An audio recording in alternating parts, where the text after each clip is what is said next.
Привет, друзья! Вы на канале Классика орхидейного жанра, и сегодня у нас очень интересная тема адаптации взрослых орхидей, которые мы покупаем от европейских товаропроизводителей. Эти орхидеи обычно встречаются в сетевых магазинах, в обычных цветочных магазинах, в 12-х горшках, то есть обыкновенные, стандартные, цветущие взрослые растения.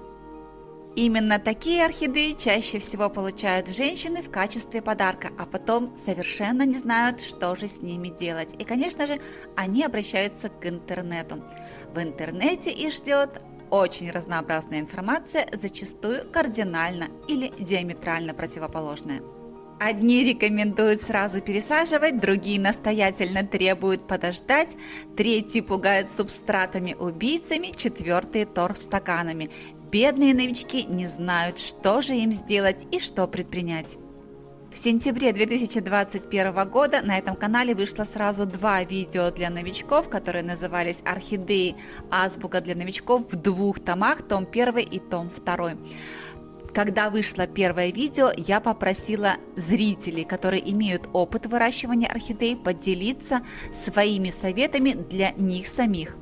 То есть, если бы каждый из этих зрителей снова вернулся на несколько лет назад к себе, новичку, что бы он посоветовал сделать самому себе? Самым популярным советом самому себе был совет не пересаживать орхидею сразу после покупки. Сейчас на ваших экранах будут проходить последовательно несколько таких советов, а я тем временем продолжу. И вот, послушав все эти советы, как раз после выхода второй части азбуки для начинающих у меня появилось две новые орхидеи. Как всегда, это был онлайн-заказ, то есть орхидеи я не выбирала самостоятельно, не имела возможности их пощупать, посмотреть, потрогать и получила то, что получила. Как я уже упомянула, при заказе растений было два. Сегодня мы посмотрим только на одну орхидею из двух, вторая останется на следующий раз. Сегодня мы оценим все: состояние растения при покупке, субстрат, состояние листовой массы, состояние корневой массы, как растение развивалось и делало ли оно это в принципе за эти 2 месяца и каких результатов достигло сегодня. Итак, перед вами орхидея голландских производителей в стандартном горшке диаметром 12 см. Цветущее растение, посаженное в кокосовый субстрат. Что такое кокосовый субстрат? Это тот самый субстрат, который считается самым плохим для орхидеи, считается среди знатоков.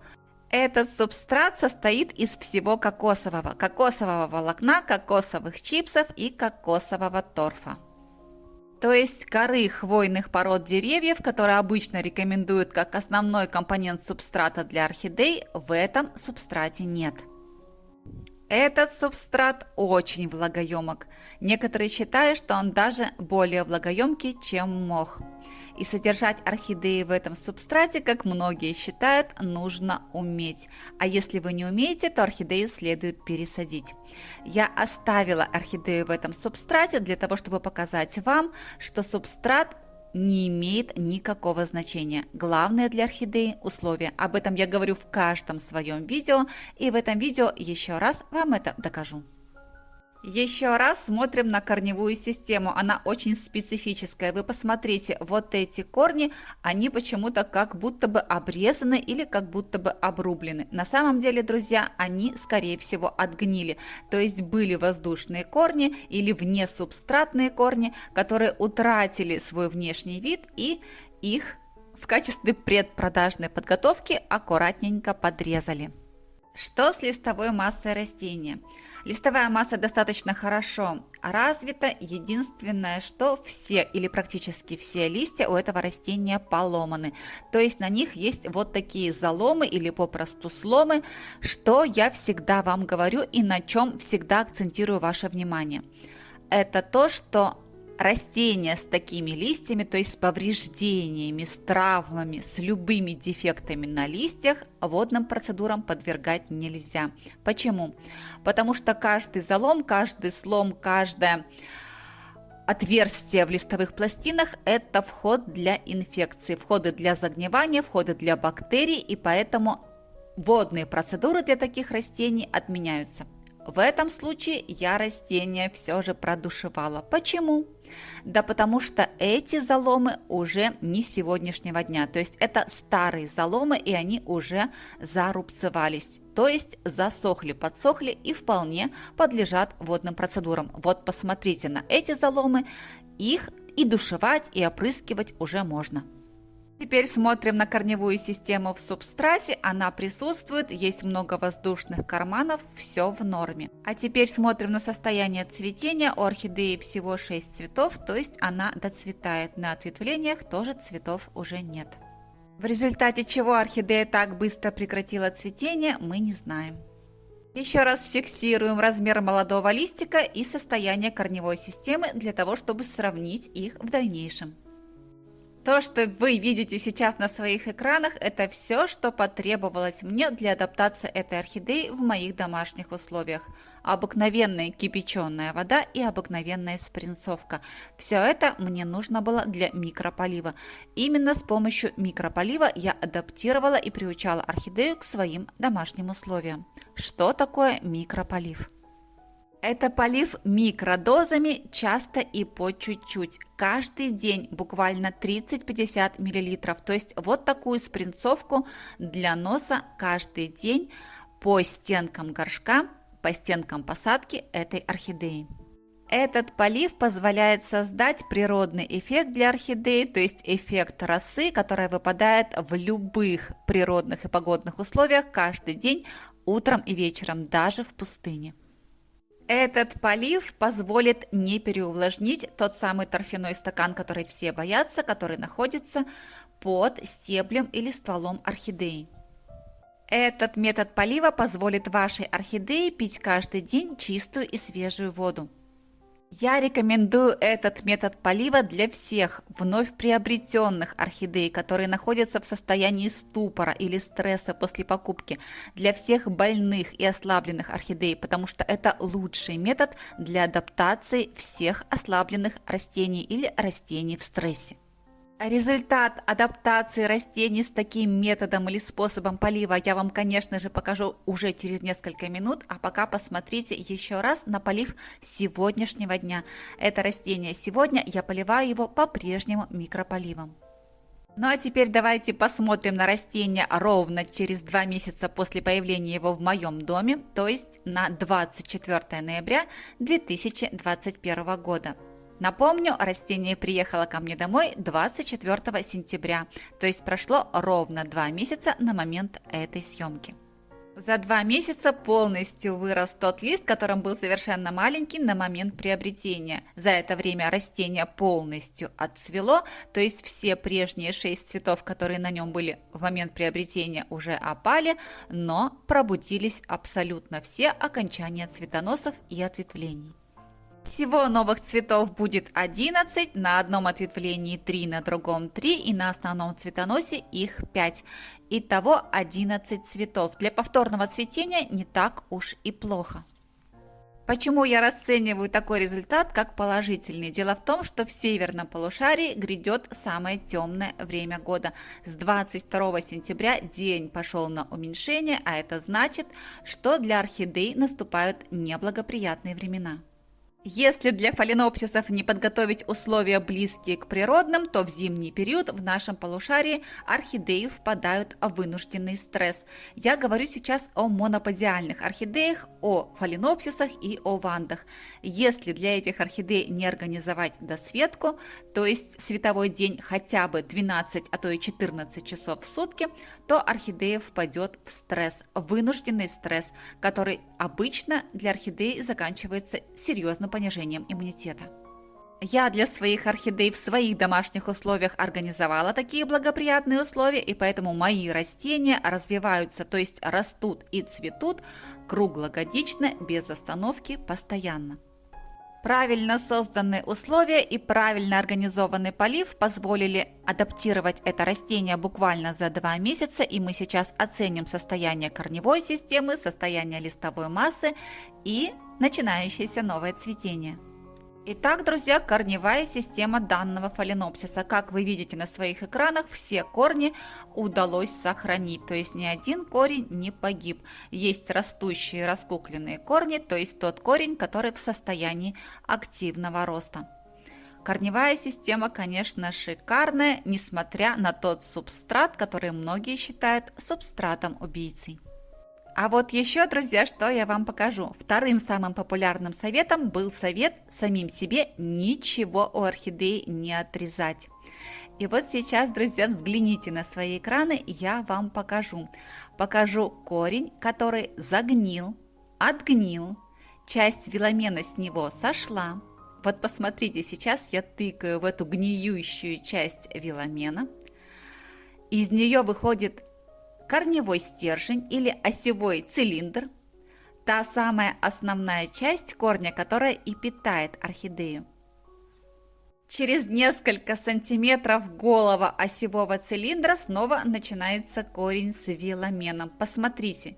И вот я вам показываю, как этот корень уходит в субстрат, там, где ему было постоянно влажно. И вы посмотрите, это совершенно нормальный, адекватный и работающий корень. На нем зеленый рабочий виламен, корень продолжает функционировать. Теперь посмотрим на состояние тех корней, которые были обрезаны или подрезаны при предпродажной подготовке, и взгляните. Эти корни тоже прекрасно себя чувствуют, часть из них раскуклилась, то есть продолжает свой рост. От чего это зависит? Это зависит от того, сохранились ли на корне меристемные почки. Я вам уже рассказывала, что даже на корнях, на каждом корне есть меристемные почки, которые тоже могут пробудиться. И вот в данном случае посмотрите, с правой стороны вы видите, как на обрезанном корне пробудилась такая меристемная почка, и корень продолжил свой рост. Как должен измениться полив в связи с активацией корневой системы растения? В соответствии с моим алгоритмом он должен измениться в сторону увеличения, то есть полива должно стать больше. Буду ли я менять свой способ полива, микрополив, на полив проливом или замачиванием? Нет, друзья, не буду. Почему? Да потому что у растения по-прежнему есть торфстакан, потому что растение по-прежнему не пересажено. Буду ли я сейчас пересаживать эту орхидею? Ведь, казалось бы, активация роста есть. Нет, друзья, пока не буду. Почему? Потому что я продолжу этот эксперимент. Я продолжу выращивать орхидею так, как ее выращиваете вы. А большинство из вас предпочитают не тревожить растения до весны. И вот, друзья, пришло время оценить растение полностью. Посмотрите, как вырос тот маленький лист, который был при покупке. Вы посмотрите, какой он большой, какой красивый, глянцевый, с каким прекрасным тургором, как великолепно себя чувствует растение целиком. И если вы заглянете в центр розетки, то есть в точку роста, то вы увидите, что у орхидеи растет еще один молодой, красивый новый листик за 2 месяца. Без применения химических препаратов, стимуляторов, фитогормонов, ничего, только свет, воздух и вода, правильные условия и правильный режим полива. Друзья, покупая орхидею в таком субстрате, вы отчетливо должны понимать, к чему привыкли эти корни. А эти корни привыкли быть постоянно влажными. И поэтому у этих корней нет правильного виламена, нет достаточного количества слоев виламена. А это значит, что корневая система просто не предусмотрена к просушкам. Она просто их не вынесет. И вот когда на своем канале я читаю такие комментарии, 3 недели стоит моя красавица сиреневая, как мне подарили, не поливала, не проверяла, что там в корнях, верхние корешочки уже сухие, а я не знаю, как мне ей помочь. Говорят, от воды начнет загнивать. Помогите, если можно. Друзья, вот после таких комментариев я и снимаю такие видео. Помогаю, чем могу. Ведь в интернете полным-полно информации, что от воды орхидеи гниют. Друзья, орхидеи не гниют от воды. От воды орхидеи растут, от воды орхидеи цветут.